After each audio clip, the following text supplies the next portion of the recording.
আবারও কিন্তু সেই ভিডিও তালাভাইকে করে দিছে পুরো ইমোশনাল। তোমাদের কি মনে আছে কিছুদিন আগে লাইভে বসে তালাভাই একটা ভিডিও দেখা পুরো ইমোশনাল হয়ে গেছিল? সেই ভিডিওটা কিন্তু আবার প্রচুর ভাইরাল হয়েছিল। সেম ওইরকম টাইপের আরো একটা ভিডিও কিন্তু তালাভাইয়ের সামনে চলে আসে, যেটা দেখে কিন্তু সে আবারও হয়ে গেল পুরো ইমোশনাল। কি এমন ভিডিও ছিল চলো আমরাও একটু দেখি। বাট তার আগে একটা কথা, তোমরা যারা এখন আমাকে ফলো করো না, কষ্ট করে একটু ফলো করে আমাদের ফ্যামিলি মেম্বার হয়ে যাও। তোমরা যারা চাও রাত দিন 24 ঘন্টা টুর্নামেন্ট খেলতে, যে কোনো ব্রাউজারে গিয়ে সার্চ করো গেম ক্লাব বিডি। এখানে টুর্নামেন্ট খেলার পাশাপাশি বা নিজেরাই কিন্তু টপ আপ করতে পারবা। দুবাইয়ের কি দিছে চলো। आज के बाद मैं इस चौखट पर कभी नहीं आऊंगा।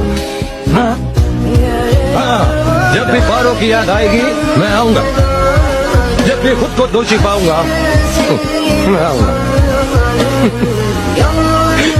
দেখো ভাই এই আমি প্রত্যেকটা দিন বলি যে ভাই এই জিনিসগুলা দিয়ে ইমোশনাল করা উচিত না।